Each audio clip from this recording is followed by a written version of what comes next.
को लगता है ना ये प्रेम प्रसंग का मामला है, ना ना ये जो है ना कोई मतलब भाग जाने का मामला है, शादी का मामला है। ये मामला शुद्ध रूप से लगता है कि उस परिवार से बदला लेने की भावना से या बहुत घृणा की भावना से और एसएसपी से मिले, आईजी से मिले, डीएसपी से मिले, बड़ा बाबू से मिले, महिला आयोग, राष्ट्रीय महिला आयोग में शिकायत किए हैं, राष्ट्रीय मानवाधिकार आयोग में शिकायत किए हैं। सारे लोग एसपी, डीजीपी को लिख रहे हैं, कुछ जवाब नहीं दे रहे हैं। लगता है जैसे प्रश्नल इनका कुछ बना कर बैठ गए हैं कि हमको लड़की को नहीं खोजना है। मुज़फ्फ़रपुर भूमिहार बाहुल्य जगह है, मुज़फ्फ़रपुर के भूमिहारों की एक अलग प्रतिष्ठा है पूरे बिहार में। लेकिन अब तो वहाँ के लोगों से घिन्न जैसा लगने लगा है कि कैसे लोग हैं कि आवाज़ तक नहीं अपनी उठा पा रहे हैं। एक पहली घटना नहीं है, वहाँ पच्चीसों घटना ऐसा घट चुका है। किसी को खींच रहा है सड़क से, किसी को लापता कर दिया, किसी को सीबीआई जाँच करे। वहाँ खुशबू है, वहाँ पे वहाँ पे जो नवरूणा कांड हुआ, अनेक तरह की घटनाएँ हुई, आज तक कुछ पता ही नहीं चल पा रहा है। आखिर कब लग मीडिया पे बहुत सारे लोग आरोप लगा रहे थे कि जो परिवार की लापरवाही के कारण से ऐसा होता है। तो एक बेटी का दर्द एक बाप समझ सकता है, वैसे लोगों को क्या कहिएगा? वैसे जानते हैं, उन इनके जो साला साहब हैं, हुँ, साले लगेंगे ना, साला वो जज हैं और वो लड़की नानी के घर में यानी मामू के घर में रहती थी। अब इससे आप समझ सकते हैं कि उन परिवार के लोगों को प्रताड़ित करने के लिए, मेंटलिटी टॉर्चर करने के लिए या नीचा दिखाने के लिए और वो लोग नेता लोग इतना बाहुबली होता है, इतना सारा उसका सारा जो नेटवर्क होता है, वो किसी सोनू सोहानू तो मोहरा हो सकता है एक। सज़ा भुगत ही रहे हैं। हम सारे लोगों से, मुन्ना शुक्ला जी से मिले, वो वहाँ के शंभू नेता माने जाते हैं। हम अजीत कुमार पूर्व मंत्री से मिले, हम दिनेश सिंह एमएलसी से मिले, वो भी वहाँ के शंभू नेता माने जाते हैं। नमस्कार, मैं चंदन कुमार गोरे, आप देख रहे हैं द फॉरवर्ड टाइम्स। अभी मुजफ्फरपुर इन दिनों चर्चे में बना हुआ है, चाहे हत्या के लेकर के हो, अपहरण करके लेकर के हो या किसी भी घटना को लेकर के हो, क्योंकि हर रोज कहीं ना कहीं तो पूरे बिहार में घटना होती है, लेकिन मुजफ्फरपुर एक खास जाति विशेष के साथ, चाहे सरकार के द्वारा हो या वहाँ के लोगों के द्वारा हो या प्रशासनिक द्वारा हो, हर रोज टारगेट किया जाता है। एक लड़की है ऐसी सिंह जिसका अपहरण आज से ठीक 7 महीना पहले कर लिया जाता है और एक सोनू सहनी नाम के लड़के के द्वारा, और बेचारे उनके माता पिताजी दर दर दर दर भटकते चलते हैं। ना तो किन्हीं राजनीतिक द्वारा सहयोग मिलता है और ना ही तो किसी प्रशासनिक के द्वारा।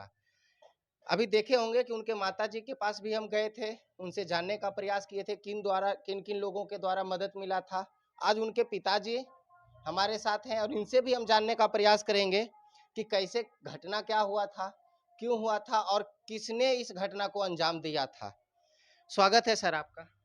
नमस्कार, धन्यवाद। कैसे ये सब घटना हो गया?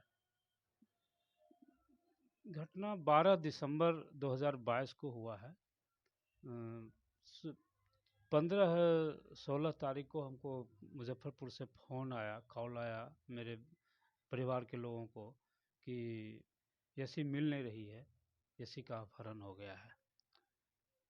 फिर हम वहाँ गए, वहाँ उस समय एसएसपी श्री जयंत कांत जी थे, उनसे मिले। वो आश्वासन दिए कि हम बहुत जल्दी ढूँढ के निकाल देंगे। वहाँ मुन्ना शुक्ला जी से मिले, इंजीनियर अजीत कुमार मंत्री थे बिहार सरकार में, उनसे मिले, दिनेश सिंह एमएलसी हैं, उनसे मिले। इन सारे लोगों से हम वहाँ मिले और भूमिहार के विभिन्न संगठनों से भी मिले। सब लोगों ने आश्वासन तो दिया, पुलिस कुछ भी नहीं कर पाई। हम पुलिस, जयंतकांत जी फिर डीआईजी एसटीएफ बन गए और वहाँ से उनका ट्रांसफ़र हो गया और जाते वक्त उनसे हम मिले।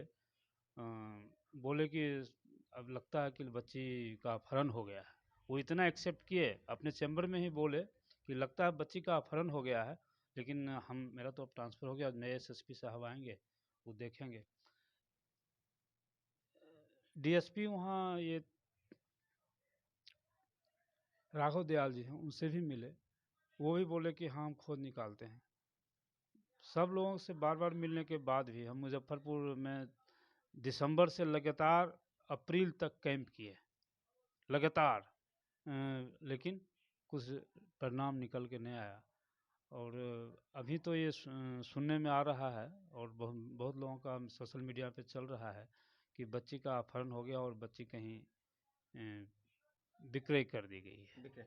तो सोनू सहनी का नाम आ रहा है कि वही मतलब कि 2 लड़की के द्वारा, जैसे आपके परिवार के भी लोग आप भी जानते होंगे, बता रहे थे वहाँ पे कि जो 2 महिला उससे कॉन्टैक्ट की मैसेंजर के द्वारा, फिर सोनू सहनी उसको कॉल करता है, उसका कॉल डिटेल नहीं जाँचा निकाला जाता है और फिर उन लड़कियों को छोड़ भी दिया जाता है, बेल मिल जाता है। सोनू सहनी को पकड़ कर के 4 दिन रखते हैं, फिर प्रशासन छोड़, क्या कोई बड़ा नेता जो है उनका सपोर्ट है वैसे लोगों को? पुलिस का जो व्यवहार है, रवैया है हम लोगों के साथ, उससे तो लगता है कि पुलिस बहुत दबाव में है। जिसके कारण कि दो 2 लड़कियों को गिरफ्तार की पुलिस, लेकिन दोनों से स्टेटमेंट और दोनों का जो मोबाइल का सीडीआर वगैरह था, वो सभी नहीं निकाला गया। और जो खोजने की दिशा में जो कार्रवाई करनी चाहिए थी, कुछ भी नहीं किया गया। पुलिस एक संवेदना स्नेही आईओ थी, वो तो बहुत विचित्र व्यवहार कर रही थी कि यहाँ बहुत ऐसे केस वीआईपी भैया आते रहते हैं, उनका देखें कि आपका देखें, मतलब कि पैसे की ओर भी वो इशारा की। हम वो भी बोले कि अगर मैडम आप कहते हैं कि कहीं है, हम खोज के लाते हैं, तो वो सब भी कोई बड़ी बात नहीं है। लेकिन क्या उन लोगों का था कि आज तक कुछ नहीं कर पाए। और मतलब हम वो जो केस के आईओ महिला हैं, उनके बारे में आप भी कह रहे हैं, आपके फैमिली के लोग भी कह रहे थे कि मतलब कि जातिवाद दिखा रहे थे। जी, जातिवाद कि सोनू सहनी के जाति से वो आते थे या पिछड़ापन दिखा रहे थे कि हम पिछड़े जाति से हैं, पिछड़े लोग को सपोर्ट करेंगे, आप अगड़ी जाति से हैं, हम आपको सपोर्ट नहीं करेंगे, ऐसा था? बिल्कुल, बिल्कुल उनका रवैया जो है ना, कहीं से बाइस्ड था, कहीं से वो पक्षपात दिखा रही थी। और एसआईटी का भी गठन हुआ इस केस में, लेकिन कुछ रिजल्ट कुछ भी नहीं है, पुलिस कुछ कर ही नहीं रही है। हमको तो शुरू से हम बोल रहे हैं पुलिस की मिली भगत है, लिपापोती करने में पुलिस लगी हुई है। हमको कुछ नहीं चाहिए, रिकवरी ही एकमात्र मेरा उद्देश्य है। ना हम सोशल मीडिया में अपना मतलब थू थू करवाना चाहते हैं, ना हम मतलब पुलिस में जाना चाहते हैं। लड़की रिकवरी हो जाए बस, इससे ज़्यादा हमको तो कुछ भी नहीं चाहिए। रिकवरी के लिए तो प्रशासन, आप कहते हैं पुलिस में नहीं जाना चाहते, बगैर प्रशासन का तो लड़की रिकवरी भी नहीं हो पाएगी। पुलिस में जाना हम इसे शौक से नहीं जाना चाहते, मजबूरी में तो हम जा ही रहे हैं। 17 दिसंबर से लगातार हम पुलिस के बीच में हैं। हम डीजीपी साहब से मिले, हम आईजी से मिले, हम डीजीपी के जनता दरबार में 5 बार गए। मेरे पास सब रिटन डॉक्यूमेंट है। ऐसे नहीं कि मौखिक हम लोगों से मिल रहे हैं, लोगों को एप्लीकेशन दे रहे हैं, रिसीविंग ले रहे हैं, लेटर नंबर ले रहे हैं, और एसएसपी से मिले, आईजी से मिले, डीएसपी से मिले, बड़ा बाबू से मिले, महिला आयोग, राष्ट्रीय महिला आयोग में शिकायत किए हैं, राष्ट्रीय मानवाधिकार आयोग में शिकायत किए हैं। सारे लोग एसपी डीजीपी को लिख रहे हैं, कुछ जवाब नहीं दे रहे हैं। लगता है जैसे पर्सनल इनका कुछ बना कर बैठ गए हैं कि हमको लड़की को नहीं खोजना है, लड़की के बारे में कुछ बताना ही नहीं है। आज अब माननीय उच्च न्यायालय में भी ये है, और एक 27 को सुनवाई थी, 27 जुलाई को, उसमें भी कुछ ऑर्डर आया है माननीय न्यायाधीश का कि आप डीएसपी को डायरेक्ट किए हैं, डायरेक्शन दिए हैं कि आप जांच का ब्यौरा दीजिए। वो भी 30 दिन का समय उनको दिया गया है। ऐसे उनको भी 30 दिन 30 का दिन का समय। समय दिया गया है। अच्छा, आपके समाज के लोग ये वीडियो बहुत सारा देखेंगे, उनसे क्या अपील कीजिएगा?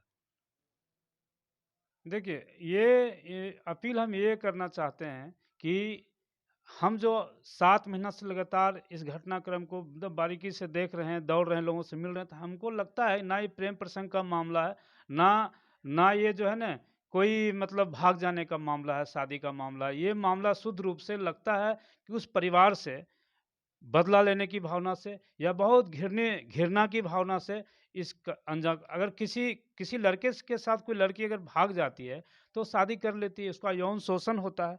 लेकिन 12 दिसंबर को ही मतलब मिली, उससे जाकर घर से गई और 12 दिसंबर को ही कहीं पर उसको भेज दिया गया।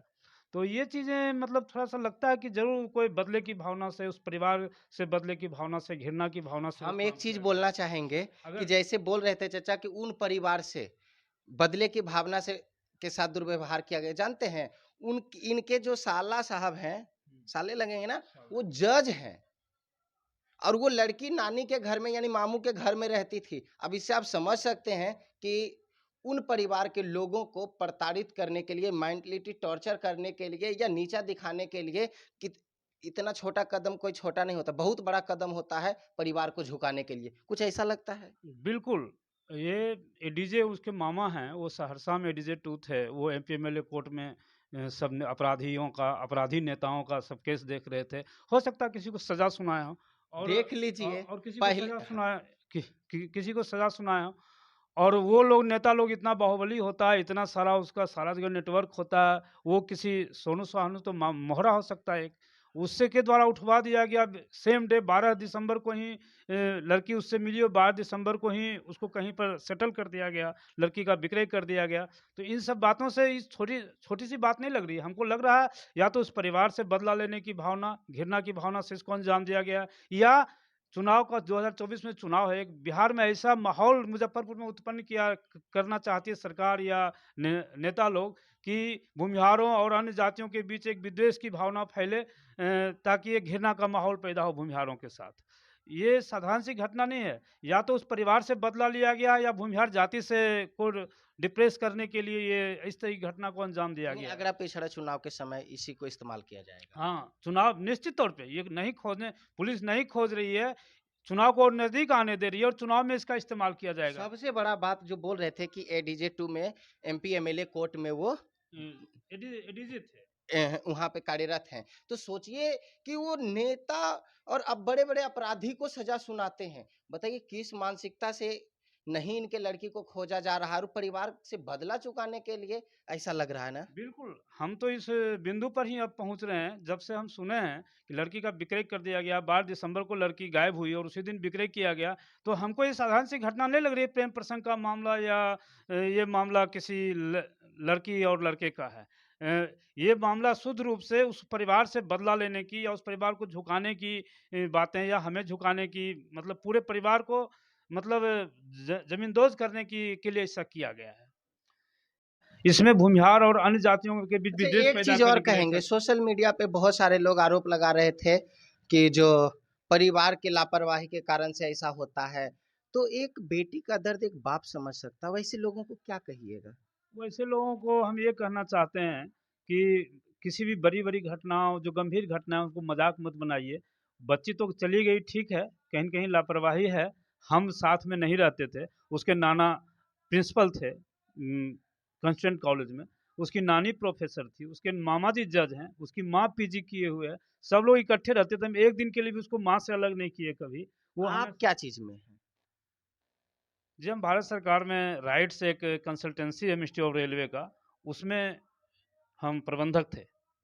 सोच लीजिए कि इतने बड़े-बड़े परिवार के साथ ऐसा घटना हो जाता है और प्रशासन थोड़ा-सा भी सुध लेने का प्रयास नहीं करती है वहाँ पे और नेताओं के दबाव के कारण से ऐसा होता जा रहा है। नहीं तो एक छोटी-छोटी घटना के लिए न जाने कितने लोग, अगर यही बैकवर्ड लोग रहते तो सड़क पे उतर के सारे नेता तमाशा कर रहे होते। लेकिन अगरी जाति का है, सज़ा तो भुगतना पड़ेगा आपको। सज़ा भुगत ही रहे हैं। हम सारे लोगों से, मुन्ना शुक्ला जी से मिले, वो वहाँ के शंभू नेता माने जाते हैं। हम अजीत कुमार पूर्व मंत्री से मिले, हम दिनेश सिंह एमएलसी से मिले, वो भी वहाँ के शंभू नेता माने जाते हैं। हम सारे लोग, भूमिहार संगठन एक भूहित है, उसमें अमर बाबू हैं, कोई मनोज कुमार हैं, विभिन्न लोग हैं, उन लोगों के बीच गए। हम कहाँ नहीं गए, 100 एनजीओ से हम कॉन्टैक्ट किए, कहीं से कुछ मदद नहीं मिल रहा। लगता है पूरा माहौल दहशत में। भूमिहारों का तो हालत दुर्गति ये वहाँ है कि कुछ बोलने के लिए तैयार, यहाँ तक कि हम कोशिश किए कि सड़क पे आवे हम लोग, 100 आदमी, 50 आदमी, एक आदमी तैयार नहीं, कुछ कोई बोलने के लिए नहीं तैयार है, बगल का पड़ोसी नहीं तैयार है कुछ बोलने के लिए। समाज से क्या अपील कीजिएगा? समाज से अपील करेंगे कि कोई आदमी, एक आदमी उतना शक्तिशाली नहीं होता है कि इतनी बड़ी-बड़ी घटनाओं का को अपने से सॉर्ट आउट कर सके, इतनी बड़ी घटनाओं का। आप हम सब आइए, हम सब लोग मिल कर के इस घटना का निदान निकालते हैं, लड़की को बरामद करते हैं। आज मेरे साथ हुआ, कल किसी और के साथ होता है, पहले भी और लोगों के साथ होते आया है। इसलिए हम लोगों को मिल-जुल करके इसका लड़की को बरामद करना चाहिए। मज़ाक बनाने से या चीज़ों को हल्के से लेने से लड़की तो नहीं मिल रही है ना। लड़की तो को बरामद करना ही हर एक हाल में। कैसे बरामद हो पाएगी? जब हम लोग गंभीरता से इस चीज़ को नहीं लेंगे, कैसे बरामद हो पाएगी? और एक जो ये शुद्ध रूप से भूमिहारों, मुज़फ्फ़रपुर भूमिहार बाहुल्य जगह है। मुज़फ्फ़रपुर के भूमिहारों की एक अलग प्रतिष्ठा है पूरे बिहार में। लेकिन अब तो वहाँ के लोगों से घिन्न जैसा लगने लगा है कि कैसे लोग हैं कि आवाज़ तक नहीं अपनी उठा पा रहे हैं। एक पहली घटना नहीं है, वहाँ पच्चीसों घटना ऐसा घट चुका है। किसी को खींच रहा है सड़क से, किसी को लापता कर दिया, किसी को सीबीआई जाँच करे। वहाँ खुशबू है, वहाँ पे वहाँ पे जो नवरूणा कांड हुआ, अनेक तरह की घटनाएँ हुई, आज तक कुछ पता ही नहीं चल पा रहा है। आखिर कब लड़ेंगे वो लोग? कब किसके लिए बोलेंगे? हर एक बच्ची को गायब कर दिया जाएगा बिहार, तब वो बोलेंगे। कोई एक घटना ही होता, उसी से सबक लेना चाहिए और जिससे कि ऐसी एक्टिविटीज़ में करना चाहिए उसके बाद, ताकि आगे ऐसा घटना नहीं घटे। सुन रहे थे एक बाप का दर्द। आप भी अपने बेटी के बाप होंगे तो आपको भी एहसास होगा कि क्या कहना चाह रहे थे। बहुत लोग मजाक बना रहे थे सोशल मीडिया पे, कई जगह हमने कमेंट में देखा था। सोचना चाहिए कि बड़े कोर्ट में वो कार्यरत में हैं, बड़े बड़े अपराधी को सजा सुनाते हैं, उसी का बदला लिया जा रहा है। नहीं तो एक छोटी सी घटना में तो कितना उद्भेदन हो जाता है। और इनकी लड़की को बेच दिया गया, उस जज के भांजी को बेच दिया गया और आज तक कुछ पता नहीं चल पाया। जुड़े रहे मेरे साथ, हर एक अपडेट आप तक लेकर आएंगे हम। अगर आप फेसबुक पे देख रहे हैं तो पेज को फॉलो और शेयर कीजिए, अगर यूट्यूब पे देख रहे हैं तो चैनल को सब्सक्राइब कीजिए। धन्यवाद।